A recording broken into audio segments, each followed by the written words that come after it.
मधुर साज से भरे अंदाज में बुलाए बाबा, पुकार के बच्चिया।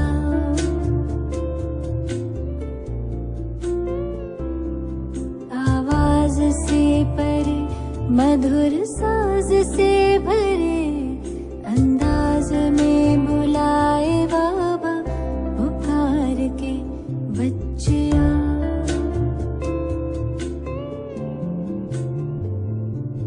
सितारों से दूर सितारों का जहां, रहता परम सितारा बेहद सुकून वहां। सितारों से दूर सितारों का जहां, रहता परम सितारा बेहद सुकून वहां।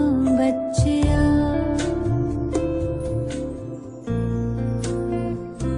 बच्चिया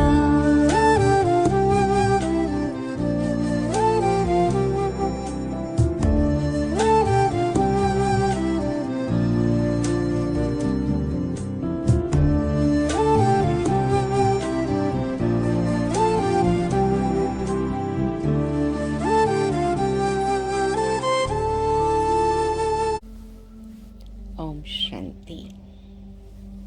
एक नई यात्रा, रूहानी यात्रा, आंतरिक आत्मिक यात्रा में आपका स्वागत है। मीठे बाबा मीठी मुरली में रोज मीठी बातें सुनाते। आओ हम सभी मिलकर उसको थोड़ा गहराई से देखें, सोचें, समझें और उसका अच्छी तरह लाभ उठाएं। बाबा ने मुरली में कहा, बच्चे चुप रहो, साइलेंस में रहो। तो कई बाबा के बच्चे कहते, कैसे चुप रहे, कैसे साइलेंस में रहे? चुप रहना माना क्या? साइलेंस में रहने का अर्थ क्या? एक बात बताते, अंतर्मुखी रहना है। साइलेंस में रहना मन का मुख, मन का मौन और मुख का मौन, दोनों का मौन रखना। मौन रखना अर्थात क्या? मुख का मौन तो बात नहीं करनी, मन का मौन तो ज्यादा संकल्प नहीं करने। अब ये कैसे हो सकता है? ज्ञान से, बुद्धि से, दिमाग से तो हम समझ लेते, प्रैक्टिकल कैसे होता? कौन चुप रह सकता नेचुरल रीति से, स्वाभाविक रीति से? कौन सच्ची साइलेंस का सुख ले सकता, आनंद ले सकता? कौन मौन के महत्व को अनुभव करने के लिए तैयार रहता? तो वास्तव में चुप रहने की बात कहे, साइलेंस की बात करे या मौन की बात करे, इन सब का आधार क्या है? उन सब का कनेक्शन क्या है? इस सब का आधार है मन की भरपूरता, आत्मा की संपन्नता, बुद्धि की संतुष्टता और संस्कार स्वभाव की स्थिरता।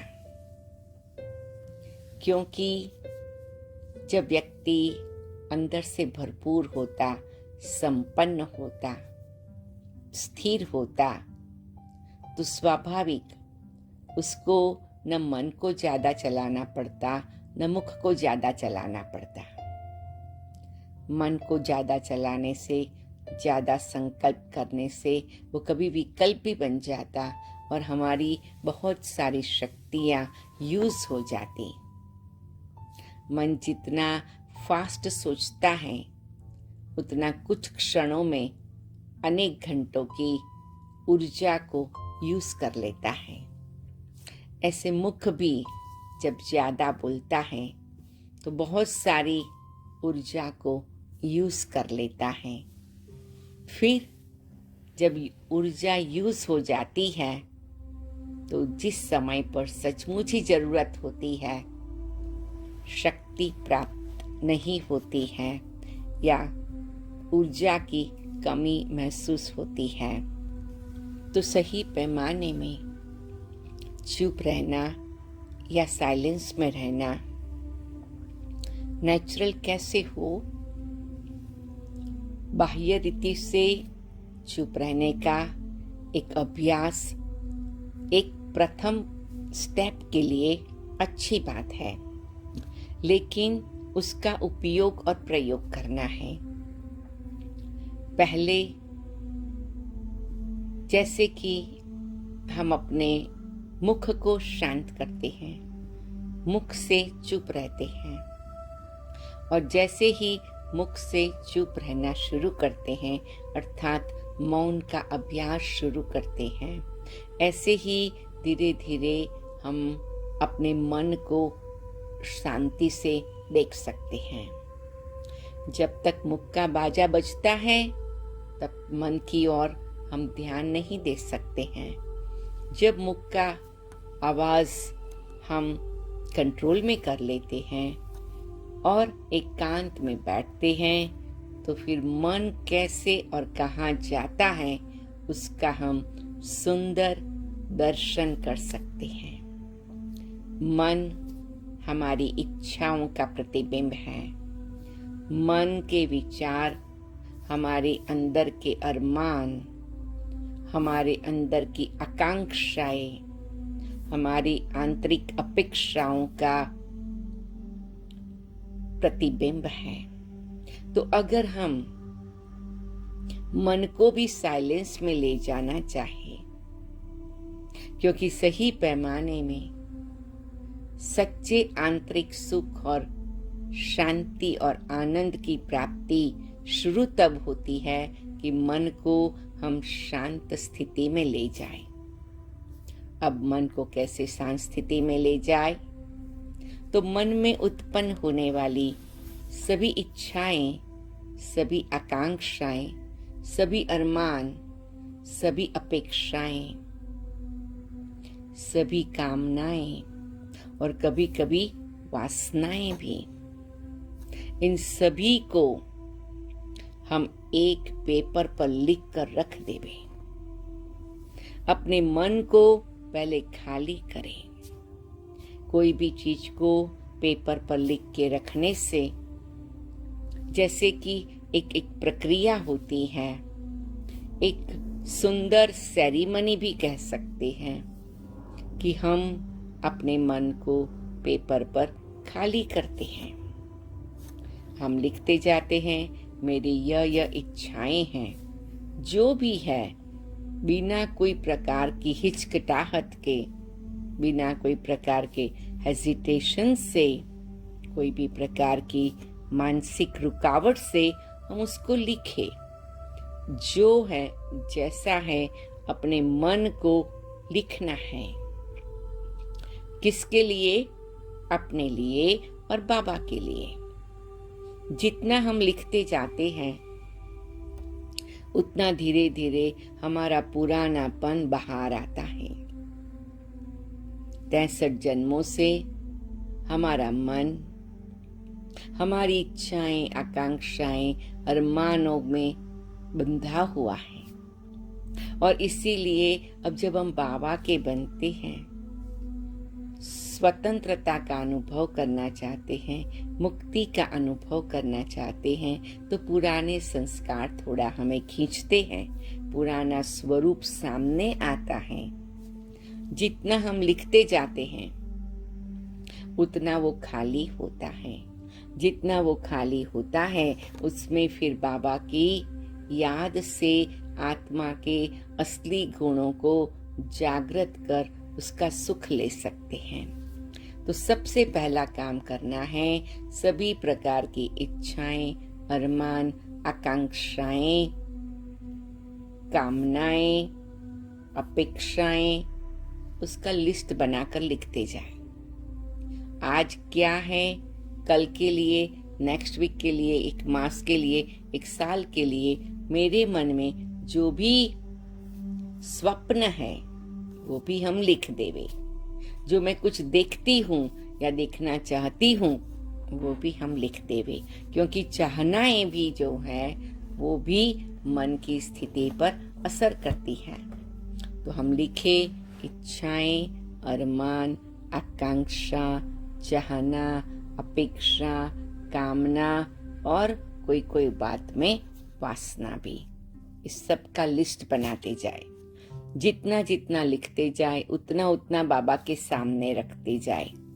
कभी कभी संसारिक कारोबार की, पुराने संस्कारों की, पिछले जन्म के स्वभाव की मन की स्थिति होती है।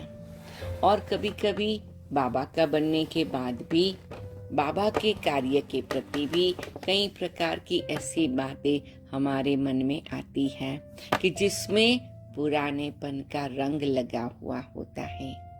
तो अब हमें क्या करना है कि जितना हम लिखते जाते हैं, फिर हमें लिखना है कि मुझे बाबा के द्वारा क्या क्या प्राप्तियां हुई। फिर तीसरा काम करना है कि जो हमने लिखा है, अपनी इच्छाएं, आकांक्षाएं, अरमान आदि, उसके सामने लिखना है क्या ये जरूरी है, क्या ये मैं सतयुग में ले जाएंगे, क्या ये मेरी आत्मा का कल्याण करेगी, क्या ये मुझे बाबा के समीप पहुंचाएंगी, क्या इसके कारण मेरी ज्योति का प्रकाश बढ़ेगा, मेरी आत्मा सम्मान की अनुभूति बढ़ेगी। जितना हम अपने आप से प्रश्न पूछते जाए और अपने आप से लिखते जाए, फिर सोचे बाबा मुझे किस नजर से देख रहा है, बाबा की नजरों में मेरा कौन सा स्थान है, बाबा की दृष्टि में मैं कहाँ खड़ी हूँ। अपने से पूछते जाए, अपने से लिखते जाए। मैंने ये गीत गाया है, बाबा आप मिले सब कुछ मिल गया। मैंने ये गीत गाया है, पाना था सो पा लिया, अब काम क्या बाकी रहा। मैंने ये गीत गाया है, मैं खुश नसीब हूं, मुझे आपका सहारा मिला। तो जब मैं आत्मा ये गीत दिल से, आनंद से, खुशी से गाती हूं, तो फिर सोचना है कि ये कितनी कॉन्ट्रावर्शियली बात है। तो हमारे पुरानेपन का प्रभाव हम देख सकते हैं कि हमारा मन क्यों अभी भी कोई बात की चंचलता अपनी इच्छा, वासना, चाहना के कारण अनुभव करता है, जो मन को और मुख को चुप नहीं होने देता है, मौन का सुख नहीं लेने देता है, शांति और आनंद के खजाने से दूर रख देता है। तो आओ आज हम सभी मिलकर अपने आप की खुद ही खुद से बात कर, खुद ही खुद का विश्लेषण कर, खुद ही खुद को रियलाइज करे और अपने पुरानेपन को अनकवर कर दे, पुरानेपन के पुराने पर्दों को चीर के उतार दे, खोल दे, अपने आप को मुक्त करे और अंदर से अपनी सुंदर स्थिति का अनुभव करे, बाबा के मिलन का अनुभव करे और यही महसूस करे, दिल के ये भाव को हृदय से स्पर्श करके आत्मा को अंदर की ये तृप्ति की स्थिति पर ले जाए कि मुझे तो सब कुछ मिल गया है, मुझे तो बाबा मिल गया है, स्वयं भगवान ने मुझे अपना बना लिया है, मैं संतुष्ट हूँ, मैं भरपूर हूँ, मैं संपन्न हूँ, मैं शिव शक्ति हूँ, सर्वशक्तिवान के सर्व खजाने मुझे प्राप्त हैं। इसी संकल्प को हम 7 बार दोहराएंगे।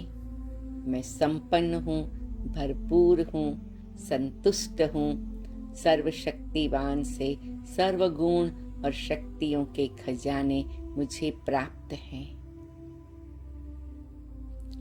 मैं संपन्न हूँ, संतुष्ट हूँ, भरपूर हूँ, खुश नसीब हूँ।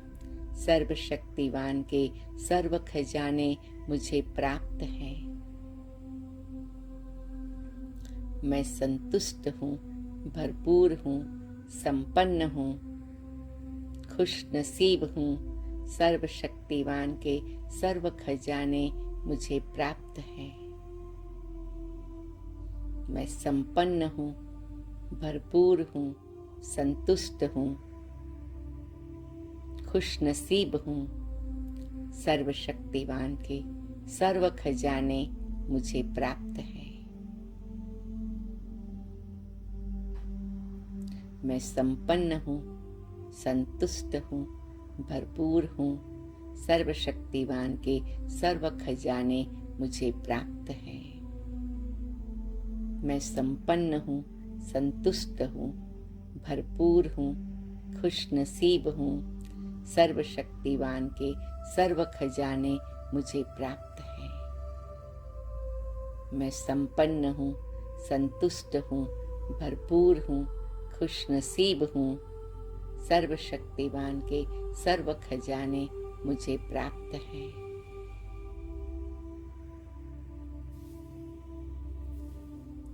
जब इस प्रकार हम अपने मन को एक सुंदर, श्रेष्ठ, शक्तिशाली विचारों से भरपूर करते हैं तो धीरे धीरे मन बाबा के साथ इतना अच्छी रीते जुड़ता है और बाबा के प्यार का, आनंद का, सुख का अनुभव करता है तो अंदर से धीरे धीरे शांत हो जाता, स्थिर हो जाता, एकाग्र हो जाता और गंभीर बन जाता। फिर मन ऐसी स्थिति में आ जाता कि मन भी मुस्कुराता और मुख भी मुस्कुराता, लेकिन कोई आवाज की जरूरत नहीं और होता आवाज से परे मैं चली गई। तो आओ हम सभी अपने मन को एक नए स्वरूप का दर्शन कराए और उस स्थिति में स्थित होकर आनंद ले, आवाज से परे की दुनिया में चले, बाबा के पास चले। बाबा, आपने मुझे इतना खजाना दिया, कहाँ भी मेरा मन जाए ये मेरी शोभा नहीं, मेरा कोई ऐसा वैसा शब्द निकले ये मेरी शान नहीं। मैं आपकी हूँ, आपकी जैसी हूँ और सदा उस स्थिति में रहूंगी।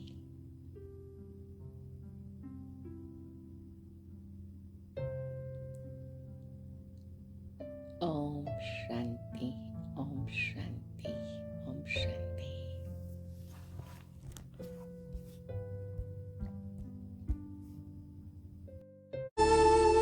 नूर समंदर दिखता